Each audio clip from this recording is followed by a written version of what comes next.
नमस्कार,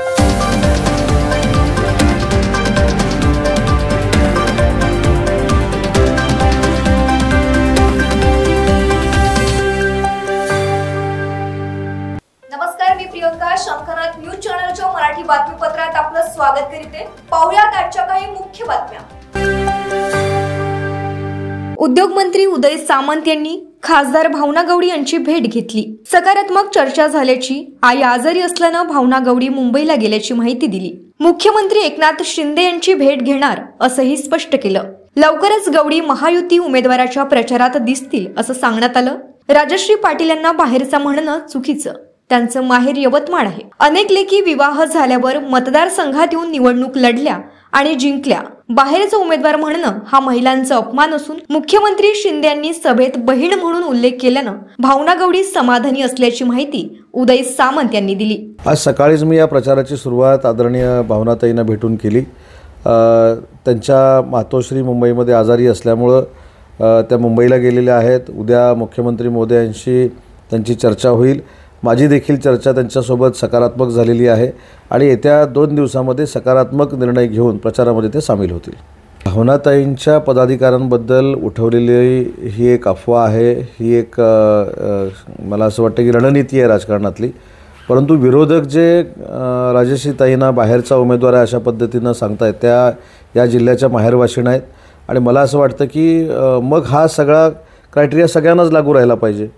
मग तो राजश्रीताईंना काय, अनेक राज्यकर्त्यांच्या मुली या सासरी जाऊन देखील माहेर येऊन निवडणुका लढलेल्या आहेत. त्याच्यातनं त्या खासदार झालेल्या आहेत.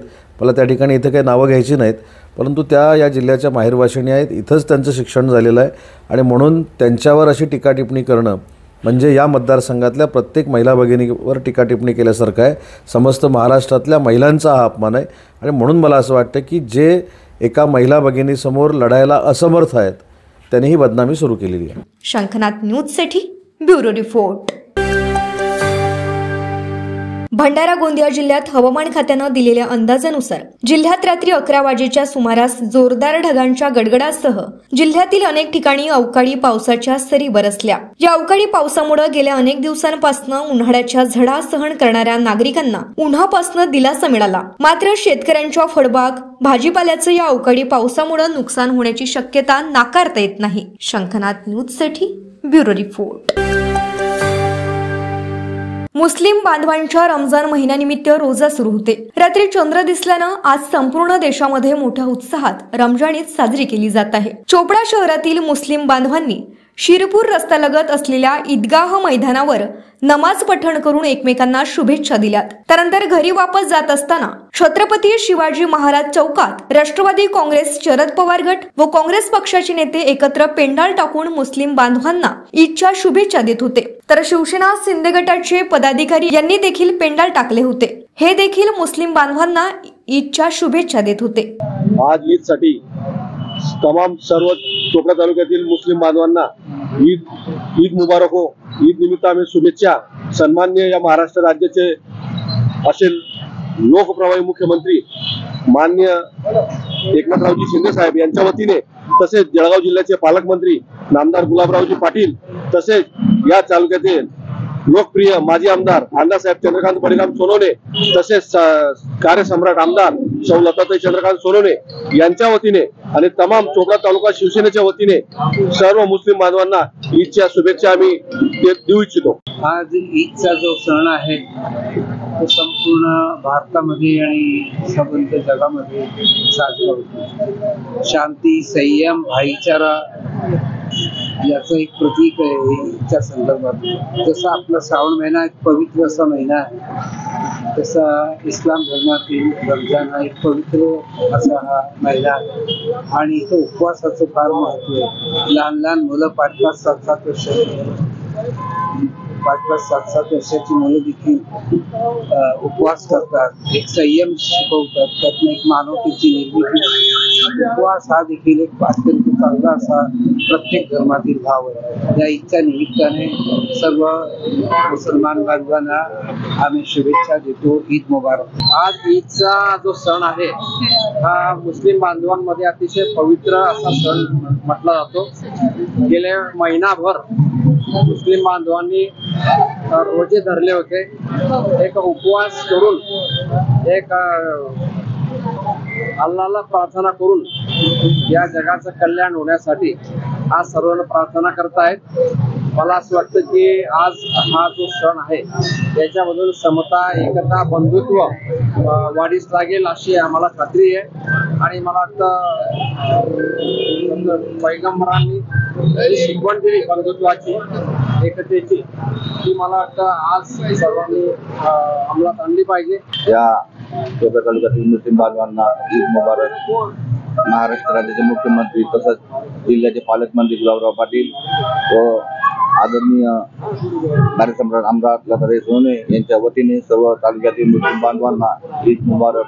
आमच्या शिंदे गटातर्फे शिवसेना तालुका चोपडा याच्या वतीने आमचे कार्यसम्राट माजी आमदार चंद्रकांत सोनवणे यांच्या वतीने सर्व बांधवांना ईद मुबारक. शंखनाथ न्यूजसाठी ब्युरो रिपोर्ट. चंद्रपूर जिल्ह्यातील भद्रावतीच्या जाहीर सभेत उपमुख्यमंत्री देवेंद्र फडणवीस यांनी सभा संचालन करणाऱ्या कार्यकर्त्यांचं कान टोचल्याचा प्रसंग सर्वांनी अनुभवला. फडणवीस भाषणाला उभं राहताच निवेदकानं भाजपसह अजित पवार गट आणि शिवसेना शिंदे गटाचा जय जयकाराच्या घोषणा दिल्यात. मात्र देवेंद्र फडणवीस यांनी शिवसेना शिंदे गट नव्हे तर खरी शिवसेना आणि अजित पवार गट नव्हे तर खरा राष्ट्रवादी काँग्रेस पक्ष असा बदल पुढील वेळेस करा असा सल्ला या कार्यकर्त्याला दिला. देवेंद्र फडणवीस यांनी आपल्या भाषणात पंतप्रधान नरेंद्र मोदी यांनी आपल्या 10 वर्षाच्या सत्ता काळात राबवलेल्या विविध योजनांचा आढावा घेतला. तर एक सुधारणा याच्यामध्ये सांगतो, शिवसेना शिंदे गट नाही, असली शिवसेना आपल्या जवळ आहे, तो उबाठा गट आहे. आणि राष्ट्रवादी अजित पवार गट नाही, असली राष्ट्रवादी आपल्या सोबत आहे, तो शरद पवार गट आहे. एवढं पुढच्या वेळी लक्षात ठेवायचं. शंखनाथ न्यूजसाठी ब्युरो रिपोर्ट.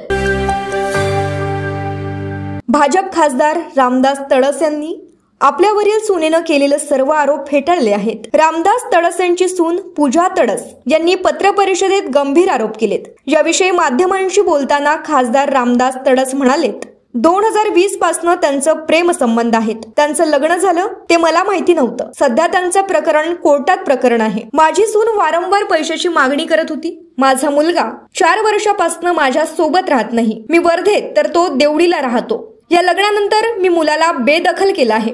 4 वर्षापूर्वीचं हे प्रकरण आहे. विरोधकांना दुसरे मुद्दे नसल्यानं निवडणुकीत ते आता बाहेर काढलं. त्यामुळं मला बदनाम करण्याचं हे षडयंत्र आहे. मात्र सर्व जनतेला सत्यता माहिती असल्यानं मला चिंता नाही असे ते म्हणालेत.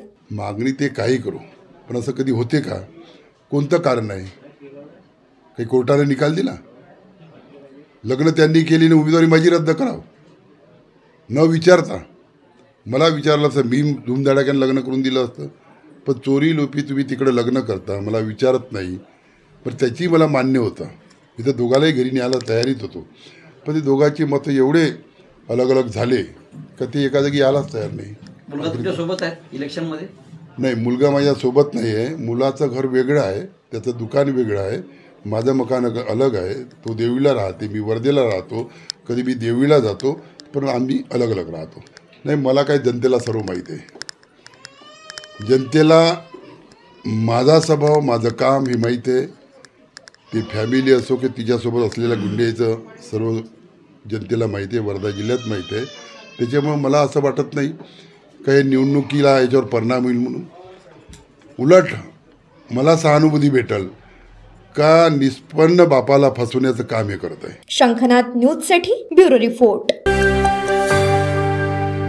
चंद्रपूर लोकसभा निवडणूक जसजशी जवळ येत आहे तसतशी वेगवेगळ्या क्षेत्रातील सामाजिक संघटना चंद्रपूर, वणी, आर्णी लोकसभा मतदारसंघातील भाजपा महाविकास आघाडीचे उमेदवार नामदार सुधीर मुनगंटीवार यांना जाहीर पाठिंबा देत आहेत. महिला पतंजली योग समिती महाराष्ट्र, पालेवार भोई समाज चंद्रपूर, चंद्रपूर जिल्हा साऊंड सिस्टम असोसिएशन चंद्रपूर, राष्ट्रीय हिंदू महासभा भारत, राष्ट्रीय संघर्ष समिती EPS 95 चंद्रपूर जिल्हा, सोनार समाज चंद्रपूर जिल्हा, विश्व ब्राह्मण पांचाळ सेवा समिती जिल्हा चंद्रपूर यांच्यासह अनेक सामाजिक संघटनांनी नामदार सुधीर मुनगंटीवार यांना निवडून देण्याचा संकल्प हाती घेतला। सुधीर भाऊंसारखा आपल्या हक्काचा उमेदवार निवडून यावा यासाठी अनेक संघटना सरसावल्या आहेत। मी एक कार्यकर्ता, त्यांचा निवडणूक प्रतिनिधी म्हणून आपल्याला विनंती करतो की त्यांच्या कार्यालयामध्ये आला 24 तास कार्यालय उघडे राहते। सगळे अर्ज त्यांच्या मार्फत जातात आणि सगळ्या अर्जाचे लोकांना विश्वास आहे की सुधीर भाऊच्या ऑफिसमध्ये गेलं की काम झालं। हा विश्वास त्यांनी आजपर्यंत कायम ठेवला आहे। एक मित्र म्हणून मी सांगतो, कार्यकर्ते कोणी आले की तुम्ही फोन करा, जर त्यांनी उचललं नाही तर आम्ही लागलं तर तुमच्यासोबत भाऊचा सोबत जाऊन भेटू। पण सुधीर भाऊची एक सवय आहे की त्यांना झालेला मिसकॉलसुद्धा असेल, बैठकीत असेल तर ते नंतर त्याला उचलतात, बोलतात। इतके सक्रिय राजकारणी या जिल्ह्यामध्ये दुसरं कोणी नाही आहे।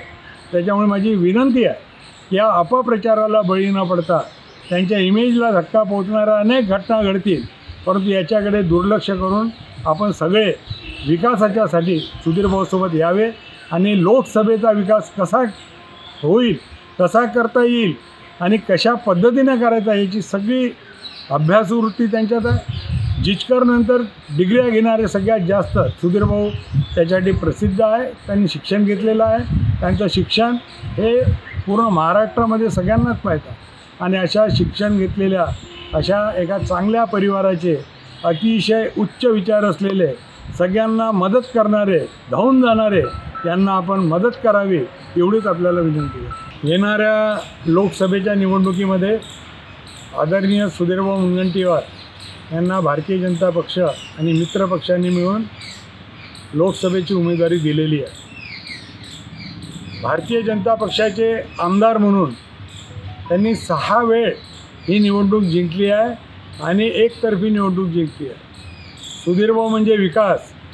सुधीरभाऊच्या विकास कामाचा जो पाढा जर वाचत बसलो तर 2 दिवस लागेल, परंतु एक अत्यंत भावूक, संवेदनशील, गोरगरिबांना नेहमी मदत करणारे, जनतेच्या प्रश्नाची जाण असणारे, कोणत्याही प्रकारची जात न विचारता सगळ्यांचंच काम करणारे, पक्षभेद न करता सगळ्यांना मदत करणारे, हजारो त्यांनी हृदयाचे छिद्र असलेल्या मुलांचं ऑपरेशन मुंबईला पाठवून केलेलं आहे। हजारो चष्मे वाटप, लाखोच्या संख्येने कॅम्प घेतलेले, म्हणजे कॅम्पमध्ये चष्मे वाटप केलेले आहे। गरीब मुलींचे लग्न हे त्यांनी सातत्याने केलेले आहे। आदिवासी समाजासाठी त्यांनी अनेक प्रकल्प उभे केलेले आहेत। आता या विकासाचा समोरचा भाग म्हणून बॉटनिकल गार्डन, त्याच्यानंतर आपल्या अब्दुल कलाम स्टेडियम, असे अनेक प्रकल्प असे आहे की जे उल्लेखनीय आहे, जे शिक्षणासाठी, म्हणजे जे स्टेडियम बनवलेलं आहे बल्लाशाह रोडवर, त्याच्यामध्ये आत्ताच ॲथलेटिक्स स्पर्धा झाल्या इंडिया लेवलवर आणि सगळे भारताचे खेळाडू तिथे आले आणि सगळ्यांनी त्या कार्यक्रमाची तारीफ केली। शिवाजी महाराजांचा जनता राजा लोकांना लोकशिक्षण मिळावं म्हणून त्यांनी विनामूल्य 3 दिवस या स्टेडियमवर घेतलेला आहे। त्याच्यानंतर वेगवेगळ्या प्रकारच्या सांस्कृतिक विभागाचे मंत्री म्हणून त्यांनी जे उल्लेखनीय कार्य केलं, आजपर्यंत महाराष्ट्रामध्ये सांस्कृतिक मंत्रालय हे कोणाला माहीत नव्हतं, पण सुधीर भाऊंनी त्याचं महत्त्व जे आहे इतकं वाढवलं की बाकीचं सगळं विषय मागे पडले। नमस्कार, वंदे मातरम। चंद्रपूर वनी आर्मी लोकसभेचे व महायुतीचे उमेदवार सर्वांचे परिचित असणारे आदरणीय सन्माननीय नामदार, ज्यांना विकास पुरुष म्हणून त्यांची ओळख आहे। संपूर्ण महाराष्ट्रात ज्यांनी विकासाची गंगा आमच्यापर्यंत पोहोचवण्याचं काम केलं आहे, असे आदरणीय सन्माननीय नामदार सुधीरभाऊ मुनगंटीवार या लोकसभेच्या निवडणुकीच्या रिंगणात उतरले आहे। विश्वगौरव, देशगौरव नरेंद्रजी मोदी यांनी एक विश्वास ठेवून सुधीरभाऊंच्या विकासाच्या झंझावात बघून त्यांना उमेदवारी बहाल केली आहे। मी आदरणीय मोदीजींची खूप खूप मनापासून धन्यवाद व्यक्त करतो की अशा विकास पुरुषाला लोकसभेत सर्वोच्च सभागृहात बोलवण्याचं काम आदरणीय नरेंद्रजी मोदी यांनी केले आहे। आपण बघतो की नरेंद्रजी मोदी यांच्या नेतृत्वात संपूर्ण लोकसभेतले खासदार काम करीत आहे। आता त्या कामाला अतिशय ऊर्जा मिळण्यासाठी या चंद्रपूर शहरातली ऊर्जा लोकसभेत नेण्यासाठी, महाराष्ट्रातला वाघ लोकसभेत डरकाळी देण्यासाठी सज्ज झालेले आहे. मी सर्वांना हात जोडून विनंती करतो, या विकास पुरुषाला न्याय देण्यासाठी आम्हा सर्वांना मैदानात उतरायचं आहे. मी उमेदवार समजून त्यांना जिंकवायचं आहे, कारण लोकसभेचे उमेदवार असे व्यक्तिमत्व आहे जे अभ्यासू व्यक्तिमत्व आहे, जे 24 तास लोकांसाठी उपलब्ध असणारं व्यक्तिमत्व आहे. आपण बघतो नेहमी तळागळात काम करणारा नेता जर आपल्या डोळ्यासमोर आपण ठेवला, असा जनसेवक म्हणजे आदरणीय सुधीरभाऊ मुनगंटीवार. म्हणून तुम्हाला सर्वांना हात जोडून विनंती करतो की अशा व्यक्तीला लोकसभेच्या उच्च सभागृहात आपण बघितलं पाहिजे. त्यांची डरकाळी महाराष्ट्रातल्या विधानसभेत आपण बघितली आहे, आपण ते लोकसभेत आपण बघितली पाहिजे. आपण विकासाच्या झंझावाताला कुठेही ब्रेक न लागता विकासाचं झंझावात स्पीडने समोर गेलं पाहिजे. या दृष्टिकोनातून चंद्रपूरच्या वाघ आपण दिल्लीला पोहोचवण्याचं काम आपण लोकांच्या हाती आता या लोकसभेत आलेलं आहे. आपण पुन्हा एक बघत आहे की चंद्रपूर शहरातला विकास आपण डोळ्यासमोर ठेवलं पाहिजे, त्यांचं विजन डोळ्यासमोर ठेवलं पाहिजे. जे महाराष्ट्रातलं विजन आदरणीय सुधीरभाऊंनी दाखवलं आहे, त्याची दखल इतर मुख्यमंत्रीसुद्धा पण घेऊन राहिलेले आहे. म्हणून अशा व्यक्तिमत्वाला आपण लोकसभेत पाठवण्यासाठी सज्ज व्हा. मी सर्वांना म्हणतो की दिल्लीचे तख्त राखितो महाराष्ट्र माझा, हे नेहमी आपण वाक्य वाचलेलं आहे. या वाक्याला पूर्ण अजून समोर नेण्यासाठी आपण सर्वांनी आदरणीय सुधीरभाऊ मुनगंटीवारांना लोकसभेत आपण पाठवलं पाहिजे. नमस्कार. लोकसभेची निवडणूक ही होऊ घातलेली आहे आणि भारतीय जनता पार्टीतर्फे आदरणीय सुधीरभाऊ मुनगंटीवार यांना ही लोकसभेची उमेदवारी देण्यात आलेली आहे. यापूर्वी भाऊंनी 6 वेळा बल्लारशाह आणि चंद्रपूर विधानसभेची विधानसभा प्रमुख म्हणून, आमदार म्हणून आपली जिम्मेदारी पार पडली आणि मंत्री म्हणूनही आपली जिम्मेदारी पार पडलेली आहे. मंत्री असताना भाऊंनी अनेक विकासाची कामं केलेली आहे, ज्याच्यामध्ये मग बॉटनिकल गार्डन असो, कॅन्सर हॉस्पिटल असो, मेडिकल कॉलेज असो, सैनिक स्कूल असो, विविध जे ओपन स्पेसेस आहे, जे शहरामधले ओपन स्पेस भकास पडलेले होते, त्या ओपन स्पेसचं सौंदर्यीकरण असो किंवा अनेक मोठे मोठे रस्ते असो, फुटपाथ असो, अनेक विकासाची कामं अशी भाऊंनी केलेली आहे. त्याच्यामुळे विकास म्हणून जर कोणी करू शकणार आहे तर ते फक्त एकमेव आदरणीय सुधीरभाऊ मुनगंटीवार आहे. आणि तिकडे केंद्रामध्ये मोदीजीचं सरकार हे येतच आहे. म्हणून आपल्याला मोदीजींचं सरकार पुन्हा बळकट करण्याकरता जी आपली गमावलेली लोकसभेची ही चंद्रपूरची सीट होती, ही पुन्हा आपल्याला या उत्तुंग कार्यामध्ये, देशहिताच्या कार्यामध्ये, देश संरक्षणाच्या कार्यामध्ये आपल्याला आपली सीट ही भारतीय जनता पार्टीतर्फे जिंकून आणणं गरजेचं आहे. नव्हे तर तरी येणारच आहे. कारण सुधीरभाऊंचं व्यक्तिमत्व इतकं उत्तुंग आहे, त्यांचं वक्तृत्व, त्यांचं कर्तृत्व आणि त्यांचं लोकांप्रती जागरूकता, खरा जाणता राजा म्हणून जी ओळख आहे सुधीरभाऊंची, ही आपल्याला दाखवून द्यायची आहे. आणि प्रत्येक जणांना मी आपल्या चॅनलच्या माध्यमातून विनंती करेन की आपण सुधीरभाऊंच्या कमळ नावाच्या कमळ या बटनाला दाबूनच प्रचंड अशा बहुमतांना सुधीरभाऊंना विजयी करायचं आहे आणि आपलाही हातभार देशहिताकरता, देशाच्या संरक्षणाकरता लावायचा आहे, अशी मी तुम्हा सगळ्यांना विनंती करते. चंद्रपूर वनी आर्नी लोकसभेकरता उमेदवार आदरणीय सुधीरभाऊ मुनगंटीवार मैदानात आहे. ही निवडणूक फक्त आणि फक्त विकासाच्या मुद्द्यावर घेऊन चालणार आहे. जनतेमध्ये जातीपातीच्या राजकारणापेक्षा विकासाचा मुद्दा महत्त्वाचा असतो. मी नगरसेवक आहे. वार्डात गेलो की लोक विचारतात, रोड गेला का, नाली गेली का, गार्डन गेलं का, दिवाबत्ती केली का. आमदार खासदाराचा लोक तेच विचारतात की तुम्ही विकास काय केला. मग शेवटी आपल्याला आपला विकास समोर ठेवावा लागेल. तर तो आदरणीय सुधीरभाऊंचा विकास आहे. देशातल्या टॉप बॉटनिकल गार्डनपैकी एकमेव गार्डन चंद्रपूरला आहे. एम्सच्या धर्तीवर मेडिकल कॉलेज केलं, बांबू प्रबोधिनी केली, असे कॅन्सर हॉस्पिटल केलं. जे अजितदादा पवार निवडून आल्यानंतर त्यांनी म्हटलं होतं बारामतीमध्ये की चंद्रपूरसारखं हॉस्पिटल आम्ही चंद्रपूर बारामतीला करू म्हणून. की एवढं मोठं भाग्य आहे. विकासाच्या दृष्टीने आदरणीय सुधीरभाऊंनी चंद्रपूर जिल्ह्याचा मान हा संपूर्ण महाराष्ट्रामध्ये मोठा केला. काँग्रेस जे राजकारण करत आहे ते काहीतरी चुका बघायच्या, तिच्यावर बोट ठेवायचं. पण मी हे केलं हे समजावून सांगण्याचा प्रयत्नसुद्धा होत नाही, कारण काहीच नाही केलं. जातीपातीच्या राजकारणापेक्षा आदरणीय सुधीर भाऊंच्या विकासाच्या राजकारणावर जनतेचं लक्ष आहे आणि जनता हुशार आहे. गरीबातली गरीब जनता असेल, अशिक्षित जरी असेल, पण त्यांना हे माहीत आहे की कोण व्यक्ती या जिल्ह्याचा विकास करू शकतो. या चंद्रपूर जिल्ह्याचा कायापालट आदरणीय सुधीर भाऊंनी केला आणि येणाऱ्या दिवसामध्ये रेल्वे असो, उद्योग असो, केंद्र सरकारच्या योजना असो, या चंद्रपूर शहरामध्ये, चंद्रपूर जिल्ह्यामध्ये सुधीर भाऊ अशा पद्धतीने ठेवणार की सुधीर भाऊ या संपूर्ण देशामध्ये लोकसभेचं मॉडेल राहणार. अशा पद्धतीने आदरणीय सुधीर भाऊ काम करणार. शंखनाथ न्यूजसाठी ब्युरो रिपोर्ट. तर हे होतं आजचं बातमीपत्र. पुन्हा भेटूयात पुढील बातमीपत्रात. तोवर बघत राहा शंखनाथ आवाज सत्याचा. नमस्कार. सर्व प्रकारच्या पाळीव प्राण्यांसाठी अत्यंत गुणकारी इनोटॉक्स पौष्टिक आहार. नैसर्गिक वापरा, केमिकल टाळा. इनोटॉक्ससह रोगराईस आळा घाला. पशुखाद्य टेक्नॉलॉजिकल ऑडिटिव्ह उत्पादनासाठी महाराष्ट्रातील सर्व जिल्हे व तालुक्यात डीलर्स नेमणे आहे. अधिक माहितीसाठी संपर्क करा 8446625542 738775157.